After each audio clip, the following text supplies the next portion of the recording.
शांताकारं भुजंगशयनं पद्मनाभं सुरेशं विश्वाधारं गगनसदृशं मेघवर्णं शुभांगं लक्ष्मीकान्तं कमलनयनं योगिभिर्ध्यानगम्यं वन्दे विष्णु भवभयहरं सर्वलोकैकनाथं। मंगलम भगवान विष्णु, मंगलम गरुड़ध्वज, मंगलम पुंडरीकाक्ष, मंगलाय तनोहरि। ओम नमो भगवते वासुदेवाय।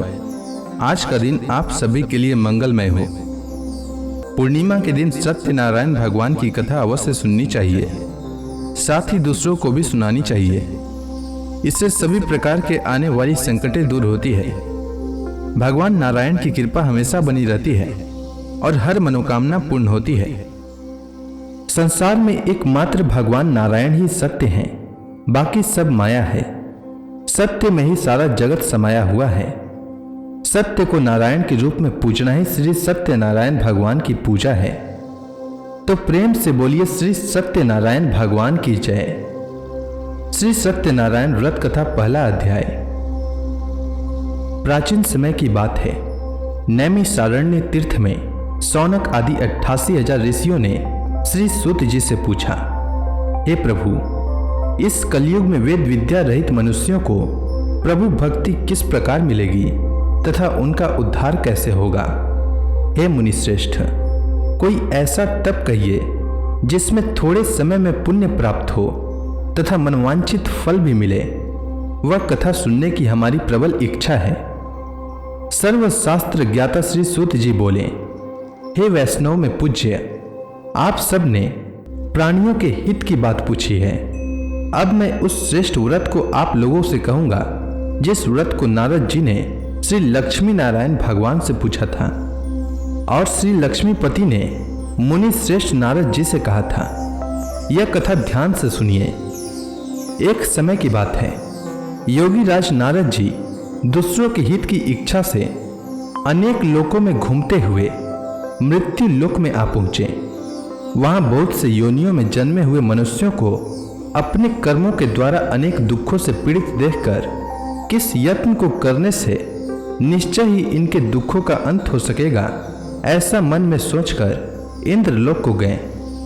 वहां श्वेत वर्ण और 4 भुजाओं वाले देवों के इस नारायण को देखकर स्तुति करने लगे। हे भगवान, आप अत्यंत शक्ति से संपन्न हैं। मन तथा वाणी भी आपको नहीं पा सकती। आपका आदि मध्य अंत नहीं है। आप निर्गुण स्वरूप सृष्टि के कारण भक्तों के दुखों को नष्ट करने वाले हो। आपको मेरा नमस्कार है। तब लक्ष्मी नारायण भगवान ने कहा, हे मुनिश्रेष्ठ, आपके मन में क्या है? आपका किस काम के लिए आगमन हुआ है? निसंकोच कहिए।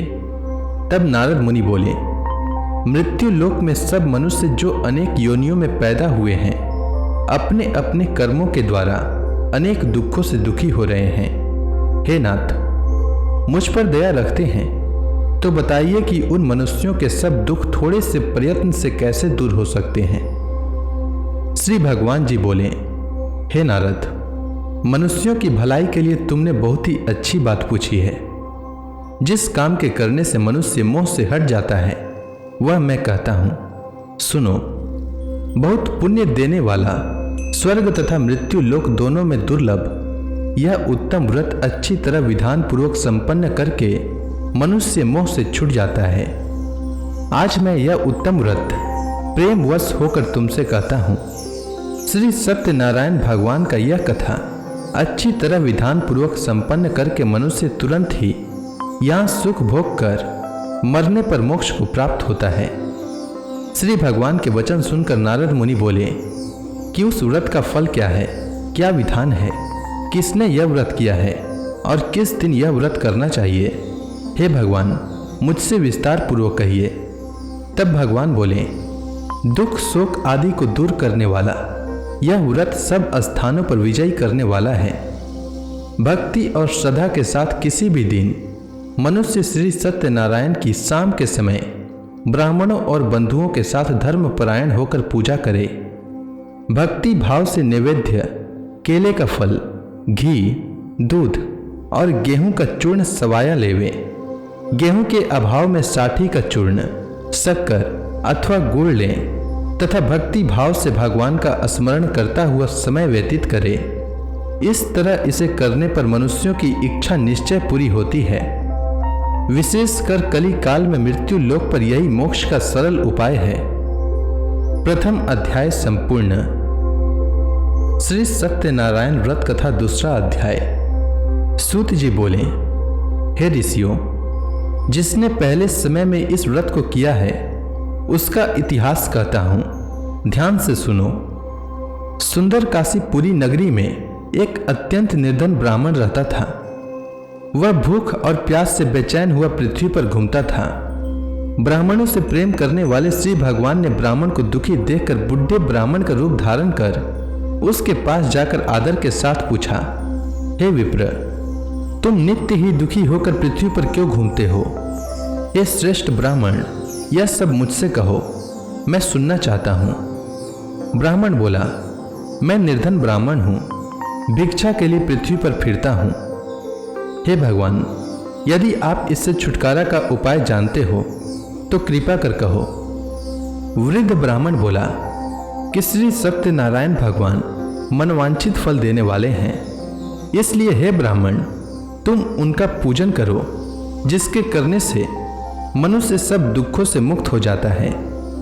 ब्राह्मण को व्रत का सारा विधान बतलाकर बुढ़े ब्राह्मण का रूप धारण करने वाले श्री सत्यनारायण भगवान अंतर्ध्यान हो गए। जिस व्रत को वृद्ध ब्राह्मण ने बतलाया है मैं उसको करूंगा, ऐसा निश्चय कर उस ब्राह्मण को रात में नींद नहीं आई। वह सवेरे उठकर श्री सत्यनारायण भगवान के व्रत का निश्चय कर भिक्षा के लिए चल दिया। उस दिन उसको भिक्षा में बहुत धन मिला, जिससे बंधु बांधवों के साथ उसने श्री सत्यनारायण भगवान का व्रत किया। इसके करने से विप्र सब दुखों से छुटकर अनेक प्रकार के संपत्तियों से युक्त हुआ। उस समय से वह विप्र हर माह व्रत करने लगा। इस तरह सत्यनारायण भगवान के व्रत को जो करेगा वह सब पापों से छूट जाता है। क्या कहूं? ऋषि बोले, हे मुनीश्वर, संसार में इस विप्र से सुनकर किस किस ने इस व्रत को किया हम सब सुनना चाहते हैं। इसके लिए हमारे मन में श्रद्धा है। सूत जी बोले, हे मुनियों, जिसने इस व्रत को किया वह सब सुनो। एक समय एक वृद्ध ब्राह्मण धन और ऐश्वर्य के अनुसार बंधु बांधवों के साथ व्रत करने को तैयार हुआ। उसी समय एक लकड़ी बेचने वाला बुढ़ा आदमी आया और बाहर लकड़ियों को रखकर विप्र के मकान में गया। प्यास से दुखी होकर लकड़हारा उनको व्रत करते देखकर विप्र को नमस्कार कर कहने लगा कि आप यह किसका पूजन कर रहे हैं और इस व्रत को करने से क्या फल मिलता है, कृपा करके मुझसे कहिए। ब्राह्मण ने कहा, सब मनोकामनाओं को पूर्ण करने वाले यह श्री सत्यनारायण भगवान का व्रत है। इनकी ही कृपा से मेरे यहाँ धन धान्य आदि की वृद्धि हुई है। विप्र से इस बारे में जानकर लकड़हारा बहुत प्रसन्न हुआ। भगवान का चना अमृत ले और भोजन करने के बाद अपने घर को गया। लकड़हारे ने अपने मन में इस प्रकार का संकल्प किया कि आज ग्राम से लकड़ी बेचने से जो धन मिलेगा उसी से श्री सत्यनारायण भगवान का उत्तम व्रत करूंगा। यह मन में विचार कर वह बुढ़ा आदमी लकड़ियां अपने सिर पर रखकर जिस नगर में धनवान लोग रहते थे वह ऐसे सुंदर नगर में गया। उस रोज वहां पर उसे उन लकड़ियों का दाम पहले दिनों से चौगुना मिला और प्रसन्न होकर पके केले की फली, शक्कर, घी, दुग्ध, दही और गेहूं का चूर्ण इत्यादि श्री सत्यनारायण भगवान के व्रत की कुल सामग्रियों को लेकर अपने घर गया। फिर उसने अपने भाइयों को बुलाकर विधि के साथ भगवान जी का पूजन और व्रत किया। उस व्रत के प्रभाव से वह बुढ़ा लकड़हारा धन पुत्र आदि से युक्त हुआ और संसार के समस्त सुख भोग कर बैकुंठ को चला गया। दूसरा अध्याय संपूर्ण। श्री सत्यनारायण व्रत कथा तीसरा अध्याय। श्री सूत जी बोले, हे ऋषि मुनियों, अब मैं आपको आगे की कथा सुनाता हूँ। प्राचीन समय में कनकपुर में उल्का मुख नामक एक बुद्धिमान तथा सत्यवादी राजा राज्य करता था। वह प्रतिदिन मंदिर में जाकर श्री सत्यनारायण भगवान की पूजा करता था और निर्धनों को खूब अन्न, वस्त्र और धन दान करता था। उसकी पत्नी सुभद्रा बहुत सुशील थी। वे दोनों हर महीने श्री सत्यनारायण भगवान का व्रत करते थे। श्री सत्यनारायण की अनुकंपा से उनके महल में धन संपत्ति के भंडार भरे थे। उनकी सारी प्रजा बहुत आनंद से जीवन यापन कर रही थी। एक बार राजा और रानी बहुत से लोगों के साथ जब भद्रशिला नदी के किनारे श्री सत्यनारायण भगवान की पूजा कर रहे थे तो नदी के किनारे एक बड़ी नौका आकर ठहरी। उस नाव में एक धनी व्यापारी यात्रा कर रहा था। वह बहुत सा धन कमाकर अपने नगर को लौट रहा था। उसका सारा धन उस नाव में रखा हुआ था। नाव से उतरकर व्यापारी राजा के पास पहुंचा। राजा को पूजा करते देख उसने कहा, हे राजन, आप इन सब लोगों के साथ मिलकर किसकी पूजा कर रहे हैं? इस पूजा के करने से मनुष्य को क्या लाभ होता है?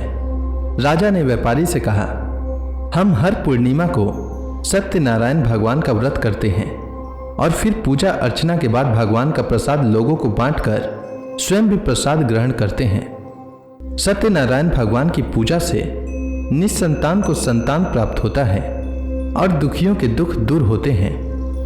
राजा की बात सुनकर व्यापारी ने कहा, हे राजन, मैं श्री सत्यनारायण भगवान का व्रत करना चाहता हूँ। कृपया मुझे इस व्रत को करने की विधि बताएं। राजा ने व्यापारी को सत्यनारायण व्रत की पूरी विधि बताई। राजा ने व्रत कथा सुनने के बाद व्यापारी को भी प्रसाद दिया। श्री सत्यनारायण भगवान का स्मरण करते हुए व्यापारी ने प्रसाद ग्रहण किया और वापस लौटकर अपनी पत्नी लीलावती से कहा, हमारी कोई संतान नहीं है। कनकपुर के राजा उल्का मुख ने मुझे बताया है कि श्री सत्यनारायण भगवान का व्रत करने और उनकी कथा सुनने से सभी मनोकामनाएं पूर्ण होती है। यदि सत्यनारायण भगवान की अनुकंपा से हमारे कोई संतान हुई तो मैं श्री सत्यनारायण भगवान का व्रत अवश्य करूंगा। व्यापारी के ऐसा निश्चय करने के कुछ समय बाद लीलावती गर्भवती हो गई। 10वें महीने में उसने एक सुंदर कन्या को जन्म दिया। व्यापारी ने पुत्री जन्म पर बहुत खुशियां मनाई, लेकिन सत्यनारायण भगवान का व्रत नहीं किया। जब उसकी पत्नी लीलावती ने अपने पति से श्री सत्यनारायण भगवान का व्रत करने के लिए कहा तो वह बोला, अभी क्या जल्दी है, मैं इधर व्यापार में बहुत व्यस्त हूँ, मुझे अभी फुर्सत नहीं है। जब अपनी बेटी बड़ी हो जाएगी और इसका विवाह करूंगा तो मैं अवश्य श्री सत्यनारायण भगवान का व्रत करूंगा। अपने पति के वचन सुनकर लीलावती चुप रह गई। व्यापारी की कन्या कलावती शुक्ल पक्ष की चंद्रमा की तरह तेजी से बड़ी होने लगी। पलक झपकते ही 16 वर्ष बीत गए। एक दिन व्यापार में बहुत सा धन कमाकर घर लौटे व्यापारी ने अपनी बेटी को सहेलियों के साथ उपवन में देखा तो उसे उसके विवाह की चिंता होने लगी। व्यापारी ने कलावती के लिए सुयोग्य वर ढूंढने के लिए अपने सेवकों को दूर दूर के नगरों में भेजा। व्यापारी के सेवक कंचनपुर नगर में पहुंचे। उस नगर में उन्होंने एक वणिक पुत्र को देखा। वणिक का बेटा अत्यंत सुंदर और गुणवान था। सेवकों ने वापस लौटकर व्यापारी को उस वणिक के बेटे के बारे में बताया। व्यापारी उस सुंदर लड़के को देखकर बहुत प्रसन्न हुआ और कलावती का विवाह बहुत धूमधाम से उसके साथ कर दिया। दहेज में उस वणिक पुत्र को बहुत सा धन दिया। कलावती का विवाह भी हो गया, लेकिन व्यापारी ने श्री सत्यनारायण भगवान का व्रत नहीं किया। लीलावती ने अपने पति से कहा, हे नाथ, आपने कलावती के विवाह पर श्री सत्यनारायण भगवान का व्रत करने का निश्चय किया था, अब तो आपको व्रत कर ही लेना चाहिए। पत्नी की बात सुनकर व्यापारी ने कहा, अभी तो मैं अपने दामाद के साथ व्यापार पर जा रहा हूँ। व्यापार से लौटने पर श्री सत्यनारायण भगवान का व्रत पूजा अवश्य करूंगा। यह कहकर व्यापारी ने कई नावों में सामान भरा और अपने दामाद तथा सेवकों के साथ व्यापार के लिए निकल पड़ा। उस व्यापारी द्वारा बार बार व्रत का निश्चय करने और फिर व्रत न करने से सत्यनारायण भगवान क्रोधित हो गए और व्यापारी को दंड देने का निश्चय किया। व्यापारी अपने दामाद के साथ रत्नसारपुर में पहुंचकर व्यापार करने लगा। एक दिन कुछ चोर महल से चोरी करके भाग रहे थे। सैनिक उनका पीछा कर रहे थे। भागते हुए चोरों ने सैनिकों से बचने के लिए चोरी का धन अवसर पाकर व्यापारी की नाव में छुपा दिया। खाली हाथ चोर आराम से भाग गए। चोरों का पीछा करते हुए सैनिक व्यापारी के पास पहुंचे। उन्होंने व्यापारी की नाव की तलाशी ली तो उन्हें राजा का चोरी किया गया धन मिल गया। तब सैनिक व्यापारी और उसके दामाद को बंदी बनाकर राजा के पास ले गए। राजा ने उन दोनों को बंदी गृह में डाल दिया और उनका सारा धन ले लिया। श्री सत्यनारायण भगवान के प्रकोप से उधर लीलावती पर भी मुसीबतों का पहाड़ टूट पड़ा। उसके घर में चोरी हो गई और चोर सारा धन चुरा कर ले गए। घर में खाने के लिए अन्न भी नहीं बचा था। भूख प्यास से व्याकुल होकर व्यापारी की बेटी कलावती एक ब्राह्मण के घर गई।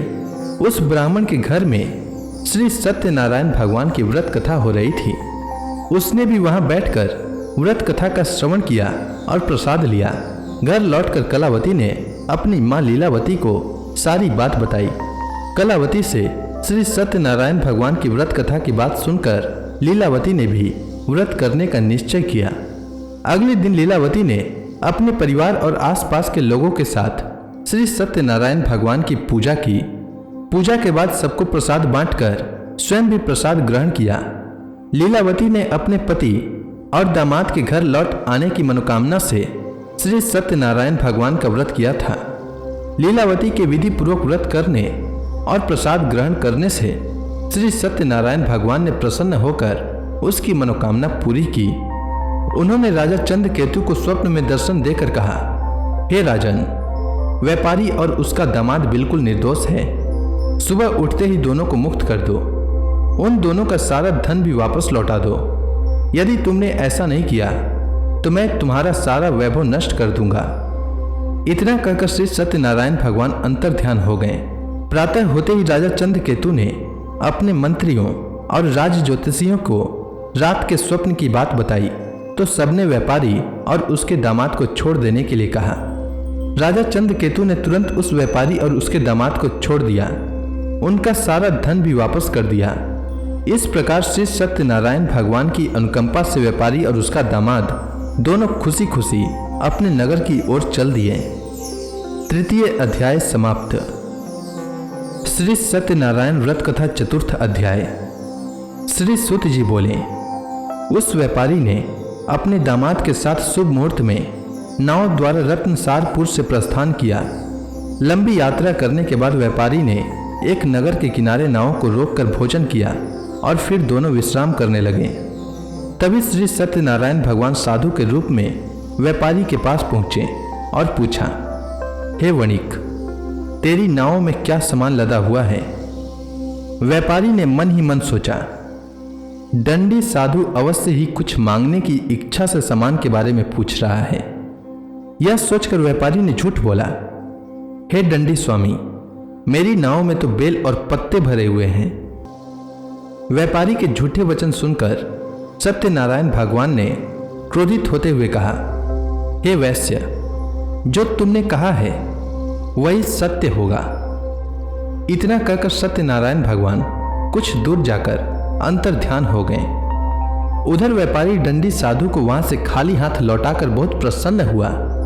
लेकिन जब व्यापारी ने अपनी नाव में बेल और पत्ते भरे हुए देखे तो वह जोर जोर से विलाप करने लगा और मन ही मन अपने झूठ बोलने पर प्रायश्चित करने लगा। रोते रोते व्यापारी मूर्छित हो गया। कुछ देर बाद जब उसकी मूर्छा नष्ट हुई तो वह फिर विलाप करने लगा। तब उसके दामाद ने कहा, आप इतना दुखी मत होइए, यह सब उस दंडी साधु के शाप के कारण हुआ है। अतः वह दंडी महाराज हमें इस विपत्ति से छुटकारा दिला सकते हैं। दामाद के वचन सुनकर व्यापारी दंडी साधु की तलाश में चल दिया। कुछ देर ढूंढने पर उसे एक वृक्ष के नीचे दंडी साधु के रूप में सत्यनारायण भगवान मिल गए।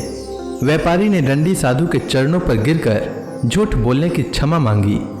दंडी स्वरूप सत्यनारायण भगवान बोले, हे वणिक पुत्र, तेरे बार बार झूठ बोलने के कारण ही मैंने तुझे इतना दंड दिया है। तूने बार बार सत्यनारायण भगवान अर्थात मेरी पूजा करने के लिए कहा, लेकिन कभी पूजा की नहीं। व्यापारी ने तब हाथ जोड़कर कहा, हे भगवान, आप तो दिन दुखियों के कष्ट दूर करने वाले हैं, सबकी मनोकामनाएं पूरी करते हैं। मेरी इस गलती को भी क्षमा करिए। आपके रूप को तो ब्रह्मा जी भी नहीं जान पाते, फिर भला मैं अज्ञानी कैसे आपकी लीला को समझ पाता। अब मैं जीवन में कभी झूठ नहीं बोलूंगा, सदैव श्री सत्यनारायण भगवान का व्रत और पूजा किया करूंगा। आप मुझ पर अनुकंपा करें।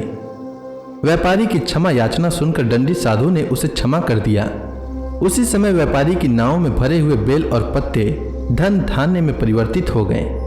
व्यापारी ने अपने सेवकों के साथ अगले दिन श्री सत्यनारायण भगवान का व्रत करके उनकी पूजा की। सबको प्रसाद वितरित करके स्वयं भी प्रसाद ग्रहण किया। उसके बाद व्यापारी ने अपने नगर की ओर प्रस्थान किया। अपने नगर में पहुंचकर व्यापारी ने एक सेवक को अपने घर भेजा। सेवक ने उसके घर पहुंचकर लीलावती को सूचित किया।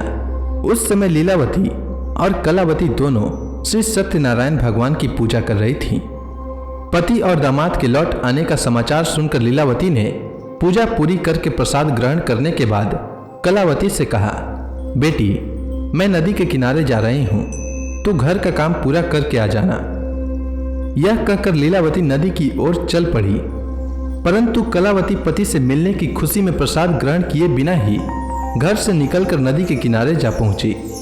उसके प्रसाद ग्रहण न करने के कारण सत्यनारायण भगवान क्रोधित हो गए। उन्होंने व्यापारी की नाव को नदी में डुबो दिया।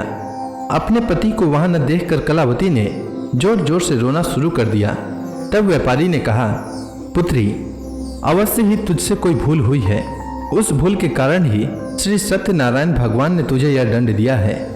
तब व्यापारी ने सत्यनारायण भगवान से प्रार्थना की, हे भगवान, मेरे परिवार के किसी स्त्री पुरुष से कोई भूल हुई हो तो उसे अवश्य क्षमा कर देना। तभी आकाशवाणी हुई, हे वणिक पुत्र, तेरी कन्या मेरा प्रसाद ग्रहण किए बिना ही चली आई है। यदि अब घर पहुंचकर तेरी कन्या प्रसाद ग्रहण करके वापस आए तो उसे पति के दर्शन होंगे और डूबी हुई नावें भी जल के ऊपर आ सकेंगी। कलावती ने वैसा ही किया। उसके प्रसाद ग्रहण करके वापस लौटने पर नावें जल के ऊपर आ गई। दामाद भी सुरक्षित नदी से निकल आया। घर लौटकर व्यापारी ने अपने परिवार और बंधु बांधवों के साथ मिलकर विधि अनुसार श्री सत्यनारायण भगवान की पूजा की, जिसके बाद उसकी सभी मनोकामनाएं पूरी हुई और वह आनंद पूर्वक जीवन यापन करता हुआ विष्णु लोक को चला गया। चतुर्थ अध्याय समाप्त। श्री सत्यनारायण व्रत कथा पंचम अध्याय। श्री सूत जी बोले, हे ऋषि मुनियों, मैं और भी कथा सुनाता हूँ। कौशलपुर में एक राजा था तुंगध्वज।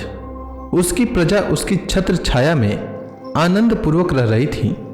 राजा तुंगध्वज अपनी प्रजा के सुख दुख का बड़ा ध्यान रखता था, लेकिन एक बार उसने भी सत्यनारायण भगवान का प्रसाद ग्रहण नहीं किया। तब सभी को चिंताओं से मुक्त करके धन संपत्ति से भंडार भरकर प्राणियों को जीवन के सभी सुख देने वाले श्री सत्यनारायण भगवान ने राजा को प्रसाद ग्रहण न करने का दंड दिया। एक दिन राजा तुंगध्वज जंगल में हिंसक पशुओं का शिकार करने निकला था। तेजी से घोड़ा दौड़कर शिकार का पीछा करते हुए वह अपने सैनिकों से अलग हो गया और देर तक हिंसक जानवरों का शिकार किया। अतः कुछ देर विश्राम करने की इच्छा से वह एक बड़े वृक्ष के नीचे जाकर बैठ गया।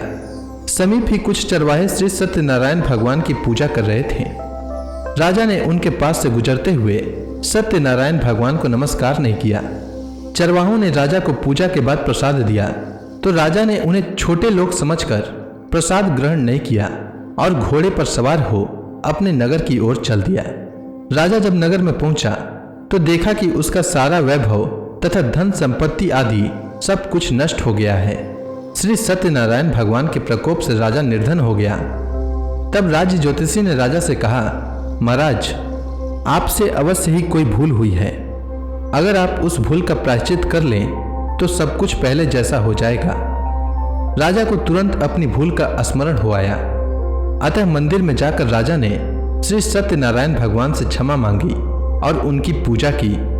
पूजा के बाद प्रसाद ग्रहण करने से श्री सत्यनारायण भगवान की अनुकंपा से चमत्कार हुआ। राजा का खोया वैभव पुनः लौट आया। श्री सत्यनारायण भगवान की अनुकंपा से जीवन के सभी सुखों का भोग करते हुए अंत में राजा तुंगध्वज वैकुंठ धाम को गया और मोक्ष को प्राप्त किया। श्री सत्यनारायण भगवान के व्रत पूजा को जो भी मनुष्य करता है उसके सभी दुख, चिंताएं नष्ट हो जाती है। उसके घर में धन धान्य के भंडार भरे रहते हैं। निसंतानों को संतान की प्राप्ति होती है और सभी मनोकामनाओं को प्राप्त कर मनुष्य अंत में मोक्ष को प्राप्त कर सीधे वैकुंठ धाम को जाता है। श्री सूत जी ने कुछ पल रुक कर कहा, हे श्रेष्ठ मुनियों, श्री सत्यनारायण भगवान के व्रत को पूर्व जन्म में जिन लोगों ने किया उन्हें दूसरे जन्म में भी सभी तरह के सुख प्राप्त हुए। वृद्ध सतानंद ब्राह्मण ने पूर्व जन्म में सत्यनारायण का विधिवत व्रत किया तो दूसरे जन्म में सुदामा के रूप में भगवान की पूजा करते हुए अंत में मोक्ष को प्राप्त कर वैकुंठ धाम को चला गया। उल्का मुख राजा अगले जन्म में राजा दशरथ के रूप में मोक्ष को प्राप्त करके वैकुंठ को गए। व्यापारी ने मोर ध्वज के रूप में जन्म लिया और अपने पुत्र को आरे से चिरकर भगवान की अनुकंपा से वैकुंठ को प्राप्त किया। राजा तुंग ध्वज अगले जन्म में मनु के रूप में जन्म लेकर भगवान का पूजा पाठ करते हुए लोकप्रिय होकर सत्कर्म करते हुए मोक्ष को प्राप्त कर वैकुंठ धाम को चले गए। हे ऋषि मुनियों, श्री सत्यनारायण भगवान का व्रत और पूजा मनुष्य को सभी चिंताओं से मुक्त करके धन संपत्ति के भंडार भरकर अंत में जन्म जन्मांतर के चक्रव्यूह से मुक्ति दिलाकर मोक्ष प्रदान करता है। तो इसी के साथ श्री सत्यनारायण भगवान की व्रत कथा पूर्ण होती है। तो प्रेम से बोलिए श्री सत्यनारायण भगवान की जय। अब आप सभी भक्तगण हाथ जोड़कर श्री सत्यनारायण भगवान का ध्यान करें, आरती होने वाली है। जय लक्ष्मी रमणा स्वामी, जय लक्ष्मी रमणा, सत्यनारायण स्वामी, सत्यनारायण स्वामी, जनपातक हरणा, जय लक्ष्मी रमणा। रत्न जड़ित सिंहासन अद्भुत छवि राजय, नारद करत निराजन घंटा ध्वनि बाजय, जय लक्ष्मी रमणा। प्रकट भय कलिकारन द्विज को दरस दियो, प्रभु द्विज को दरस दियो, बूढ़ो ब्राह्मण बनकर, बूढ़ो ब्राह्मण बनकर कंचन महल कियो, ओम जय लक्ष्मी रमणा। दुर्बल भील कठारो जिन पर कृपा करी, प्रभु जिन पर कृपा करी, चंद्रचूड़ इक राजा, चंद्रचूड़ इक राजा, जिनकी विपत हरी, जय लक्ष्मी रमणा। वैश्य मनोरथ पायो श्रद्धा तज दिन्ही, प्रभु श्रद्धा तज दिन्ही, सो फल भाग्यो प्रभु जी, सो फल भाग्यो प्रभु जी, फिर स्तुति किन्ही, जय लक्ष्मी रमणा। भाव भक्ति के कारण छिन छिन रूप धरयो, प्रभु छिन छिन रूप धरयो, श्रद्धा धारण किन्नी तिनको काज सरयो, जय लक्ष्मी रमणा।